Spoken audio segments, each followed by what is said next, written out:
여러분, 알베르트 까미라는 분이 그 패스트라는 책을 썼죠. 그 책에 보면 그분이 참 어떤 통찰력을 근거로 그런 글을 썼는지 모르겠지만 이렇게 7, 80년 후에 이 대유행병에 대해서 이미 그 글에서 암시를 했어요. 그리고 그는 그 글로 노벨 문학상을 받게 됩니다. 그러다가 문학상을 받은 지 3년 후에 그는 프랑스 한 고속도로에서 교통사고로 죽습니다. 젊은 나이에 죽죠.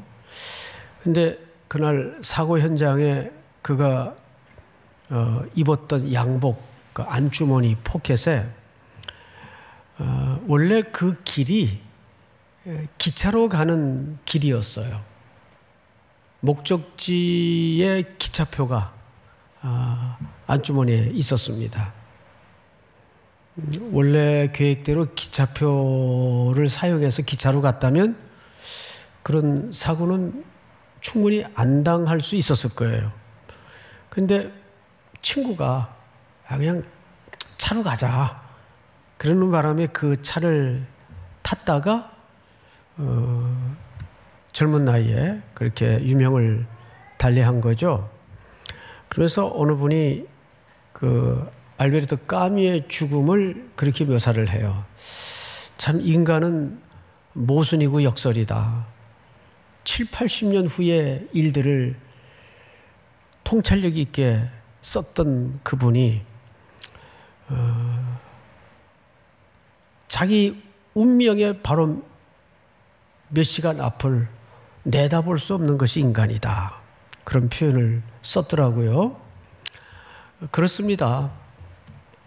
우리는 중장기적인 인생의 시간표도 짜고 전략도 계획하지만 결국 그런 인간의 그 하강의 국면, 상승의 국면을 오르락내리락 하면서 깨닫는 것은 인간이라는 존재는 순간순간 정말 하나님을 붙잡는 것이 가장 큰 지혜구나.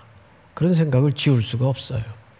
그 모든 절대 진리가 사실은 이 부활이라는 약속 속에 담겨져 있다는 사실 앞에 우리는 새롭게 눈을 열어야 됩니다. 자, 오늘 본문은 28장 1절서부터 좀 보겠습니다. 1절. 안식일이 다 지나고 안식 후 첫날이 되려는 새벽에 그랬어요. 근데 이 마태의 시간 표현이 사실은 유대식 표현이 아니에요. 이게 로마식 기법입니다. 표기법이에요. 그래서 어떤 학자는 마태가 이름은 마태인데 정통 유대인이 아닐 수도 있다라는 신학적인 견해를 필요하곤 합니다. 그냥 뭐 오늘은 그게 중요한 주제가 아니니까 그냥 그 정도로 지나가기로 하고, 막달라 마리아와 다른 마리아가 무덤을 보려고 갔더니, 자, 앞을 잠깐 봐주실까요? 성경에는 마리아라는 이름이 굉장히 많이 나와요. 십자가 주변만 해도 5명의 마리아가 서 있습니다. 예수님의 어머니, 또 알페오의 아들 어머니, 다 마리아예요. 여기 등장하는 여인도 막달라 마리아죠.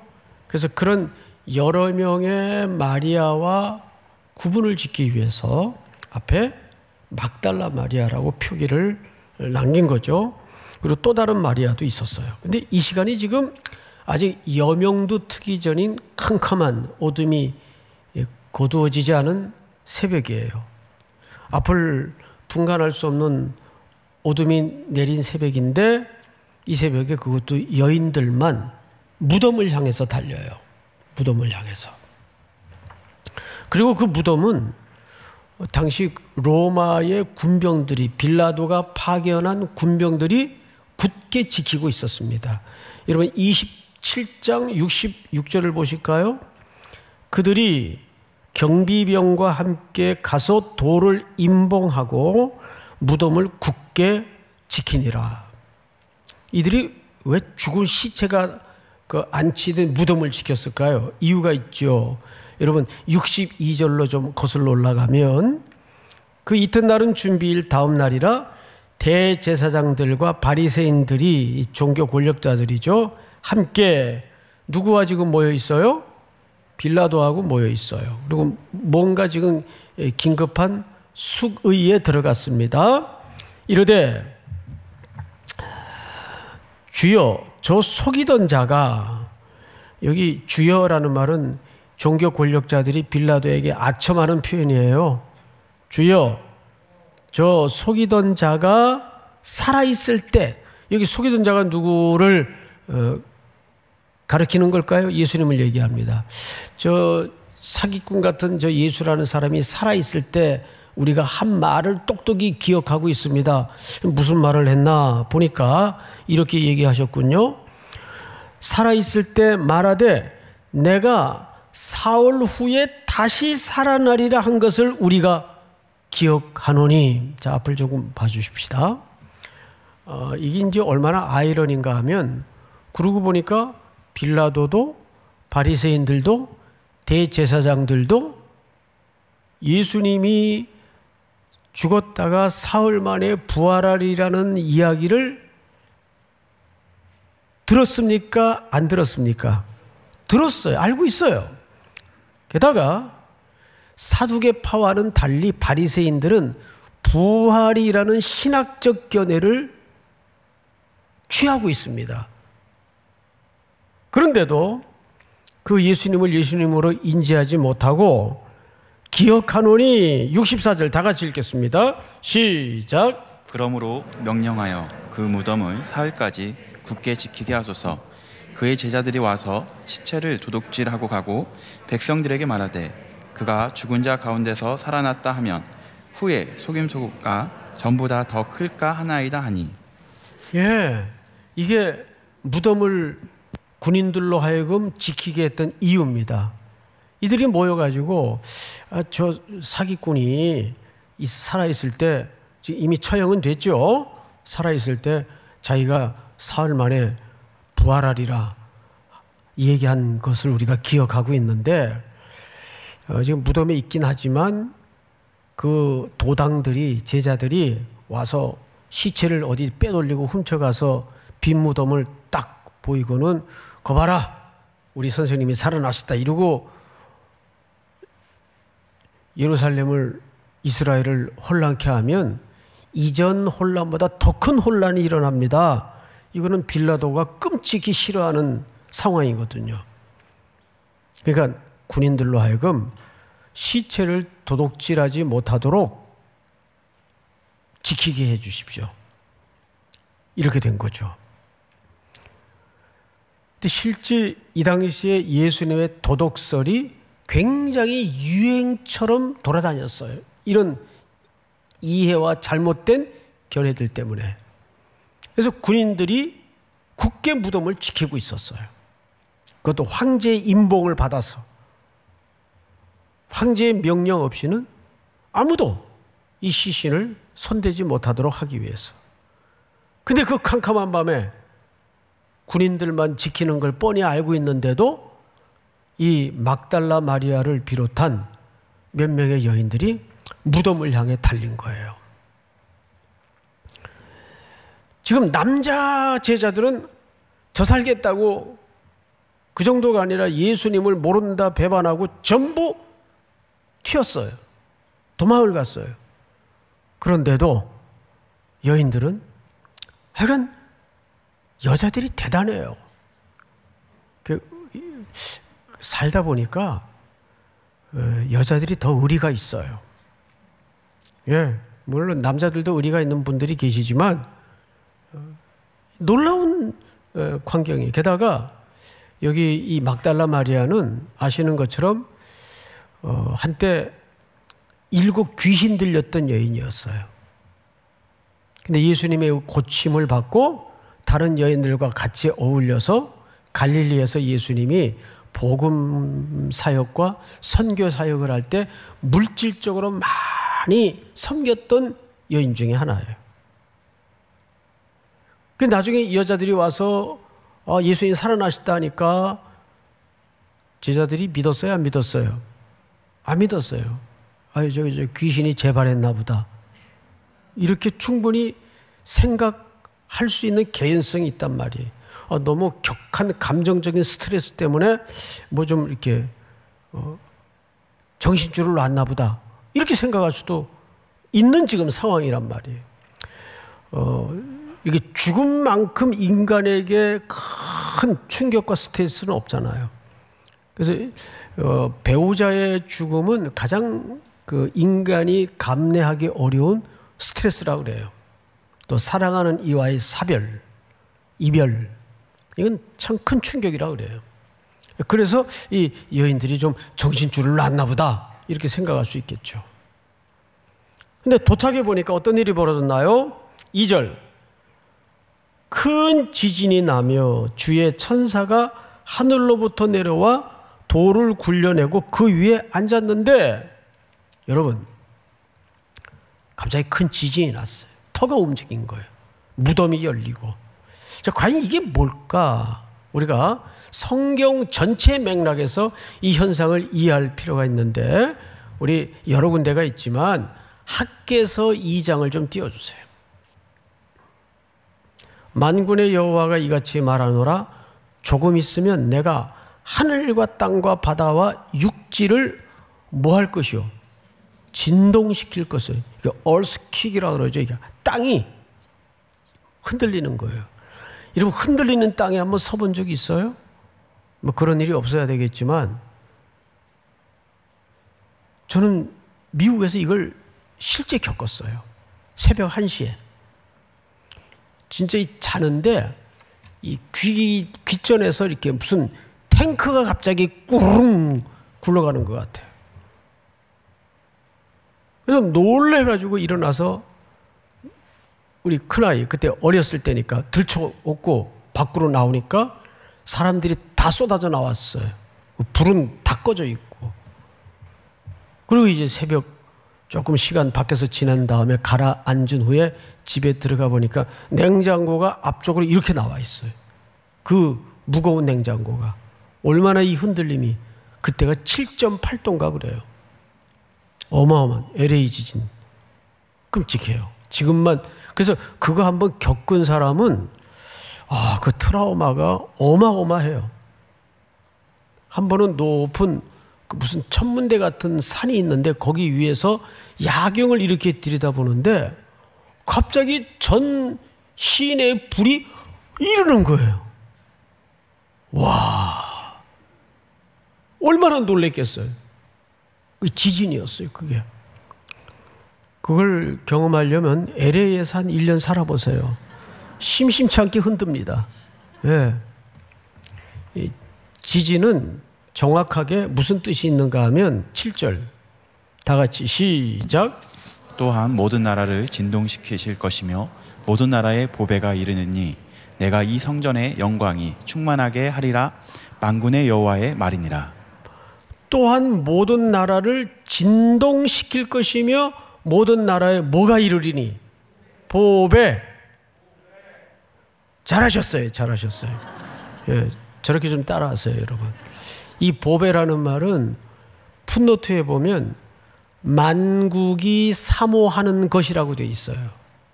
성경을 보시면 만국이 사모하는 것. 그러니까 만국이 사모하는 것이 올 거란 말이에요. 누구겠어요? 이 보배는 예수 그리스도를 얘기하는 거예요. 그러니까 진동한다는, 모든 터가 움직인다는 말은 신의 현현을 설명할 때 나타나는 현상이에요. 출애굽기에도 보면 그 시내산 위에서 하나님이 현현할 때 땅이 흔들려요. 땅이 하나님의 임재를 감당치 못하는 거예요. 하늘과 땅이 흔들리는 거죠. 자, 성경을 다시 보시면 큰 지진이 나며 주의 천사가 하늘로부터 내려와 돌을 굴려내고 그 위에 앉았는데, 자, 여러분, 성경은 부활을 설명할 때 전부 수동태예요. 돌도 예수님이 굴린 게 아니죠. 천사가 굴렸어요. 그리고 3절, 그 형상이 번개 같고 그 옷은 눈같이 희건을, 이건 뭐의 반영이죠? 찬란한 주의 나라에 반영된 모습이에요. 천사를 통해서. 그러니 천사가 반영된 모습만 해도 그 모습이 영광스럽고 환희스럽고 찬란한데, 눈같이 흰데, 실제 우리가 장차 그 나라에 들어가 살라라는 계시록에서 문예적으로 어떻게 묘사해요? 수정 같고 유리바다며 금으로 모든 것이 만들어져 있고, 이것은 하나의 문예적 표현이에요. 인간의 물질 세계에서 인간의 언어로 그 나라를 그렇게밖에는 설명이 안 돼요. 믿습니까? 여기 지금 하나님의 임재가 이런 모습으로 설명이 되는 거예요. 그럼 예수님의 이 죽은 시신을 누가 일으킨 겁니까? 하나님이 일으킨 거예요. 예수님이 응차고 일어나신 게 아니에요. 항상 부활은 그래서 철저히 수동형으로 설명이 돼요. 하나님의 전능하신 능력이 예수님을 사망 권세를 이기게 하시고 일으키신 겁니다. 자, 성경을 볼까요? 4절, 지키던 자들이, 군병들이죠, 그를 무서워하여 떨며 죽은 사람같이 되었더라. 5절 다 같이 읽겠습니다. 시작. 천사가 여자들에게 말하여 이르되 너희는 무서워하지 말라. 십자가에 못 박히신 예수를 너희가 찾는 줄을 내가 아노라. 자, 이 천사들이 두려워하고 있는 여인들과 사람들에게 첫 번째 하신 말씀이 뭐냐면 무서워하지 말라 그랬어요. 죽음 앞에 선 초라한 한계를 가진 인간의 전형적인 감정적 표현이에요. 우리는 죽음 앞에서 무섭고 떨 수밖에 없어요. 그래서 인간이 가장 연약한 자리가 죽음의 자리예요. 그래서 저희 그 은사님이셨던 그 충영교회 원로 목사님이신 김창인 목사님은 항상 장례가 나면 그렇게 얘기를 하세요.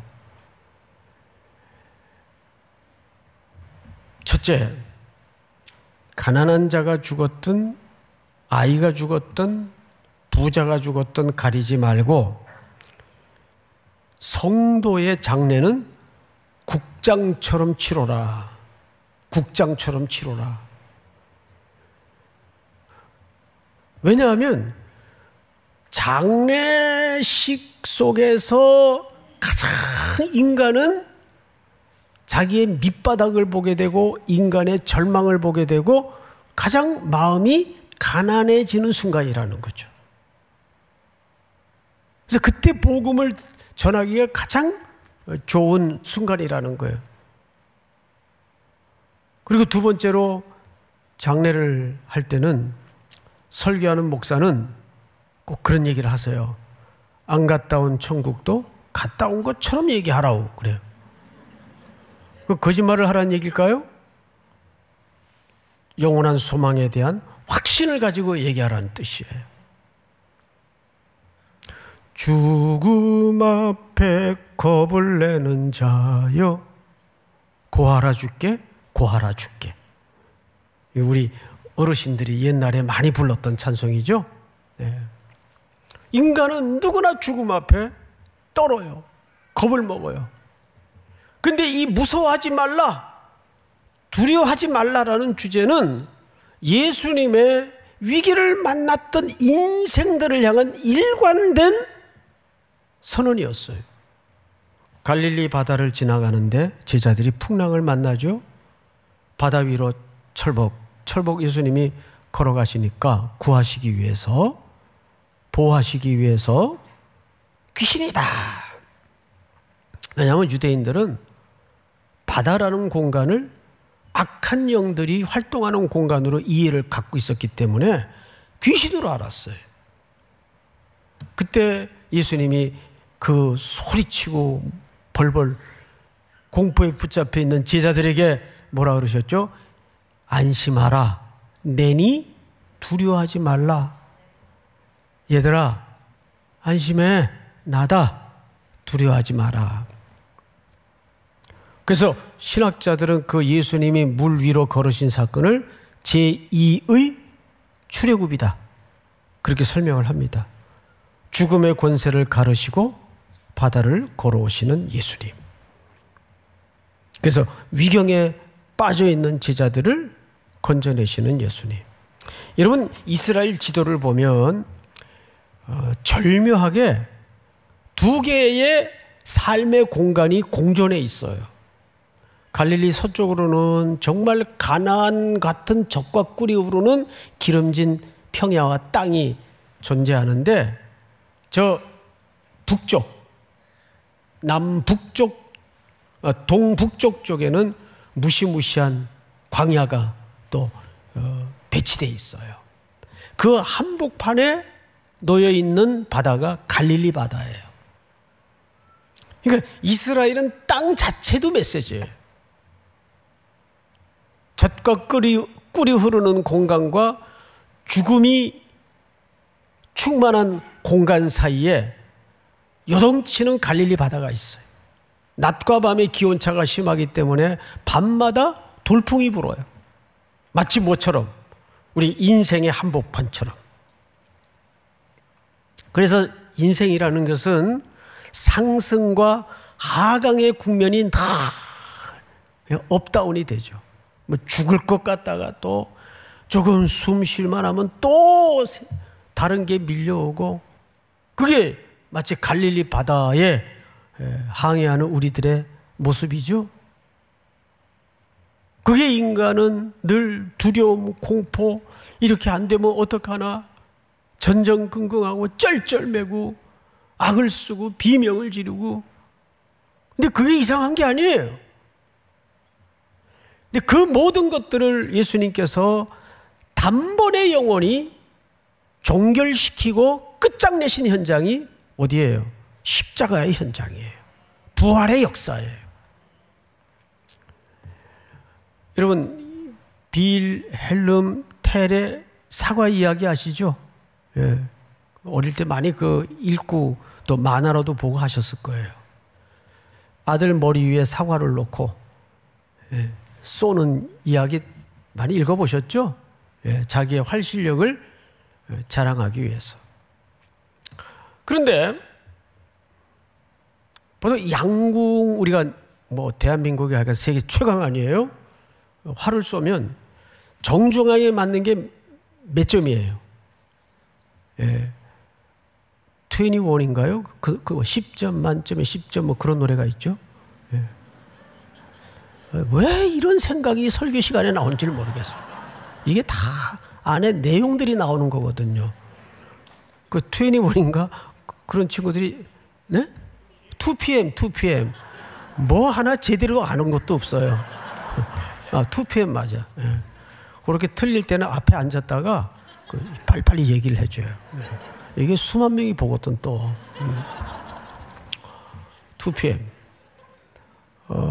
그 중앙에 맞으면 몇 점이죠? 10점. 근데 조금 비껴서 맞으면 몇 점이에요? 9점이에요. 9점. 그죠?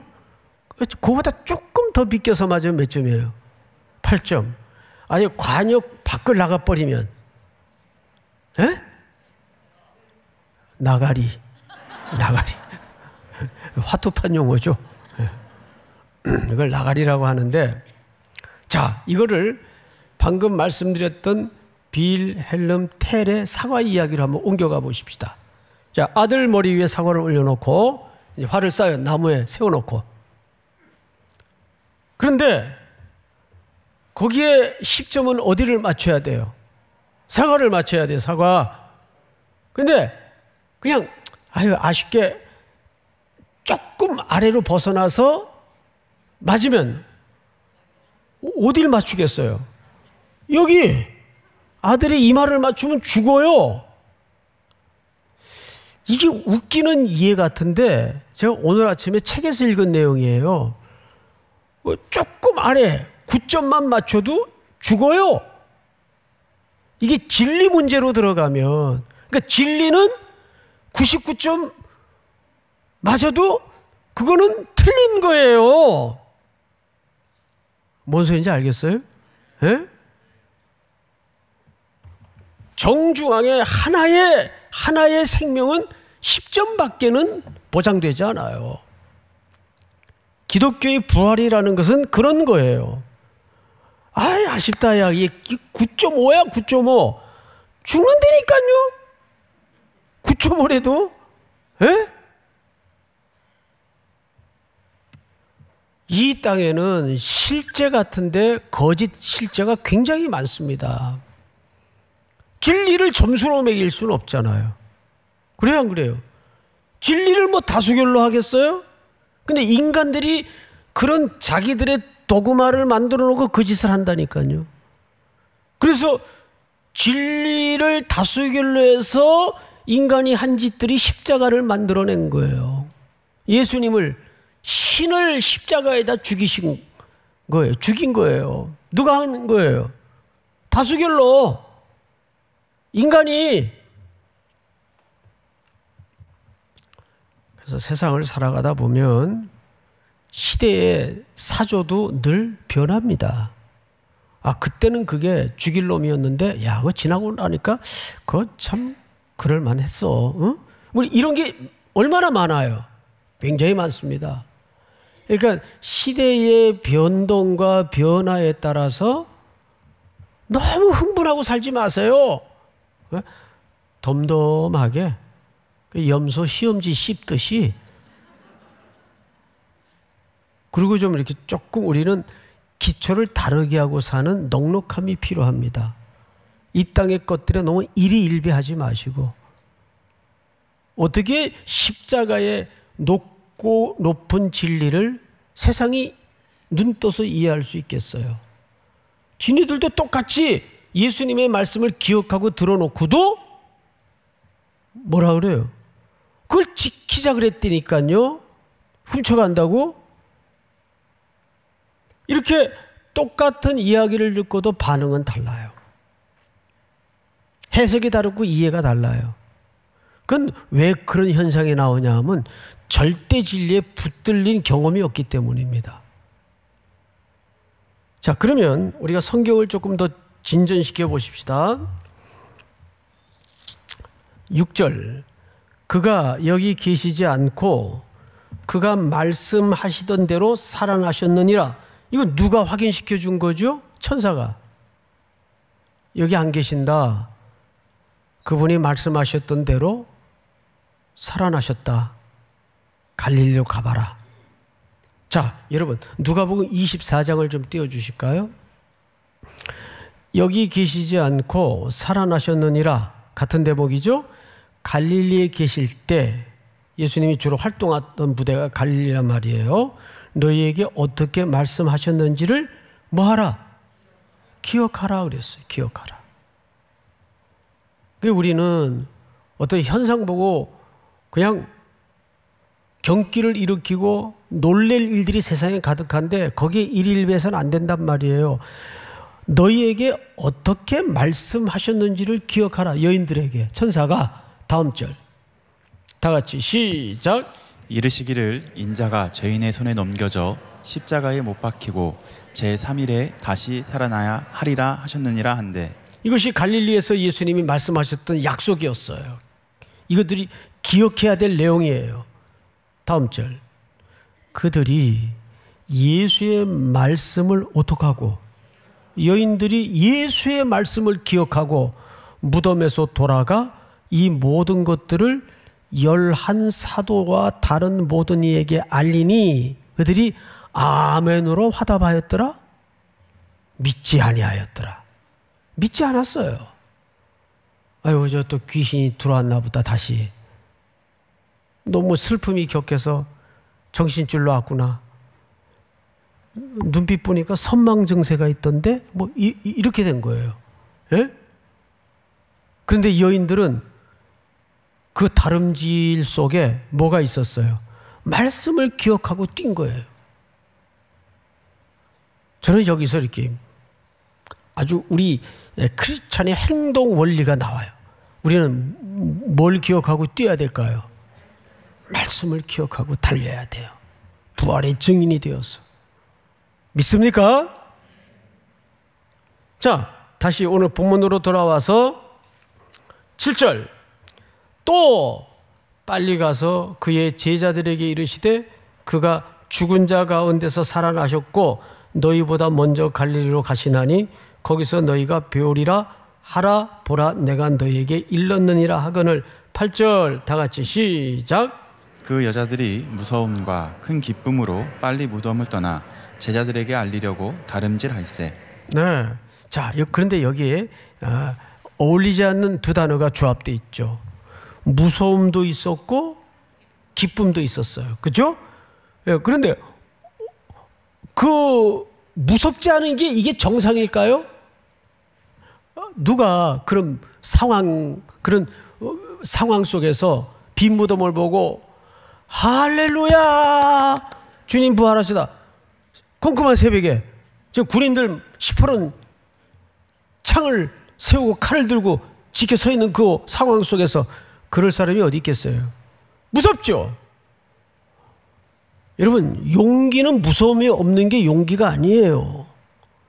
무섭지만 두렵지만 이거 여러분 격투기 하는 사람들 얘기 들어보세요.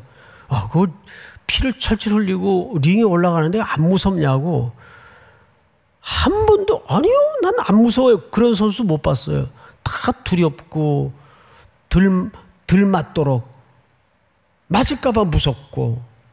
근데 그걸 이기고 극복하고 올라가는 거예요.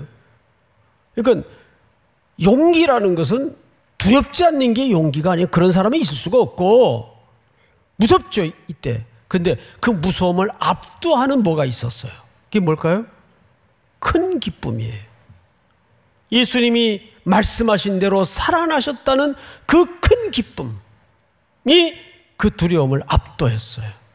근데 우리 삶이 똑같아요. 여러분 세상의 모습을 보면 얼마나 두려워요. 매일 공격하고 매일 찌르고 사람만큼 무서운 게 없잖아요. 요즘 그 뉴스에 붙잡힌 사람들 얘기 들어보니까 그것도 사정이 어떻게 됐는지 모르겠습니다만은 하여간 요즘 그런 유사한 일들이 얼마나 많아요. 무서워요 세상이. 근데 우리가 세상을 이겨내고 또 오늘도 살아낼 수 있는 힘이 뭐냐면 그것을 넘어서는 기쁨 때문에 가는 거예요. 믿습니까? 예. 그 앞에 있는 즐거움 때문에. 성지순례를 갔는데 목적지에 너무 이 산이 가파라요. 그래서 어느 목사님 부부가 중간에 걸터 앉아서 여기까지만 가자 그냥. 근데 벌써 갔다 내려오는 사람이 있어요. 벌써 갔다 왔어. 가보니까 어떻습니까? 말마 죽여. 그 한마디에 다시 일어나서 끝까지 갔다 왔대요. 말로 설명할 수가 없어. 정말 죽여줘. 안 가면 후회돼. 이게 앞서간 선배들의 증거 아니에요. 증거. 예? 앞에 있는 즐거움을 위하여 현재의 고난을 개의치 않았던 예수님도 같은 원리죠. 앞에 있는 즐거움 때문에. 믿습니까? 그것이 부활의 약속을 붙들고, 부활은 그래서 먼 훗날 내게 일어나는 어떤 정적인 사건이 아니라 늘 오늘 내게 힘을 주고 오늘 내가 살아야 되는 이유를 제공하는 근거예요. 믿습니까? 자, 이제 마지막으로 9절. 예수께서 그들을 만나 놀랍게도 이들은 부활의 현장도 봤고 기쁜 소식을 듣고 달려가다가 길 도중에 누굴 또 만나요? 부활의 주님을 만나요. 예? 아주 3D에서 4D로 만나는 거예요. 예수님을. 놀라운 축복의 경험을 하게 되는 거예요, 이 여인들이. 그런데 여기 이상한 게 하나 있어요. 예수님이 먼저 인사를 하죠. 평안하뇨. 평안하뇨. 근데 이 평안을 물은 것은 에이레네, 두려워 떨고 있던 제자들에게 부활의 주님이 나타나셔서 내가 너에게 평안을 끼친다, 평안할지어다, 그 평안이 아니에요. 이 말은 아주 좀 그것보다는 훨씬 일상생활에 가까운 Good morning, how are you? 이런 정도의 인사예요. 저는 이 부분에서 한참 좀 머물러 있었어요. 왜 이런 사람들에게, 이런 귀한 여인들에게 예수님이 오히려 얘들아 나다. 그러면 더 감동하고 감격스러우셨을 텐데 How are you? Good morning? 그리고 도망가고 찌질이들 거기 모여있는 제자들한테는 에이레네. 에이레네라는 말은 끊어진 관계를 회복하는 샬롬의 이야기거든요. 그 선언을 그것도 2번씩이나 해놓고는 왜 이 귀한 여인들에게는 이렇게 좀 소프트하고 일상생활에 가까운 인사로 맞이했을까요? 저는 이 본문 앞에 좀 한참 머물러 있었는데 시간이 없으니까 이 부분은 오늘 저녁 예배 때 제가 이걸 미끼를 던지는 게 절대 아니에요. 네? 오늘 저녁 예배 때 말씀을 드릴 거예요. 진짜 마지막으로 이제 10절을 보십시다. 다 같이 시작. 이에 예수께서 이르시되 무서워하지 말라. 가서 내 형제들에게 갈릴리로 가라 하라. 거기서 나를 보리라 하시니라. 여기 여인들에게 예수님이 부탁을 한 거예요.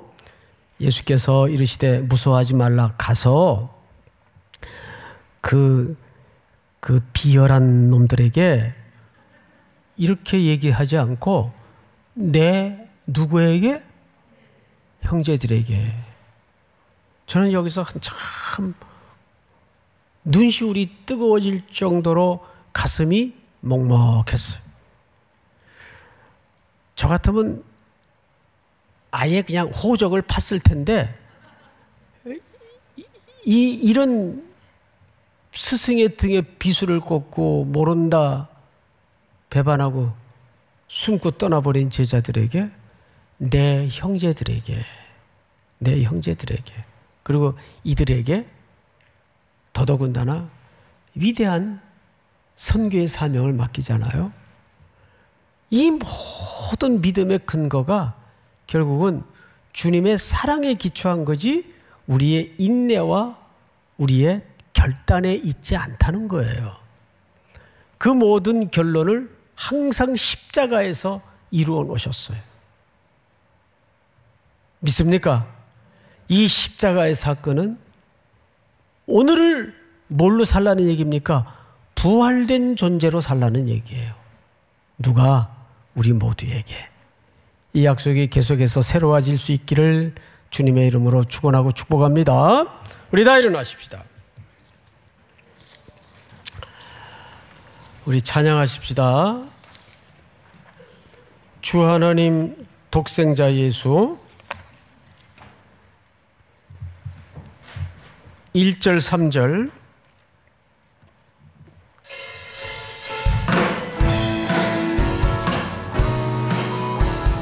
우리 박수 치면서 주 하나님 독생자 예수 날 위하여 오시었네. 내 모든 죄 다 사시고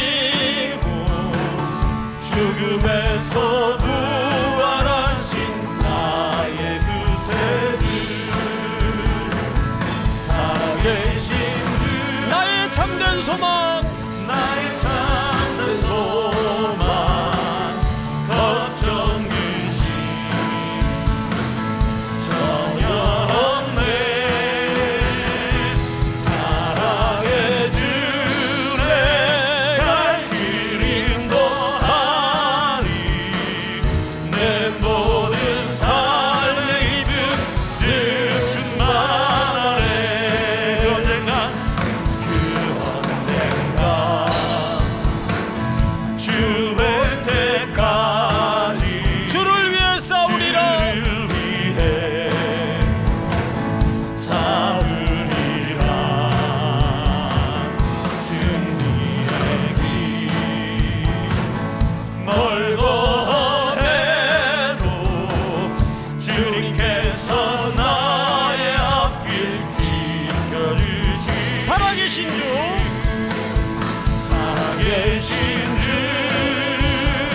걱정 의심 아멘.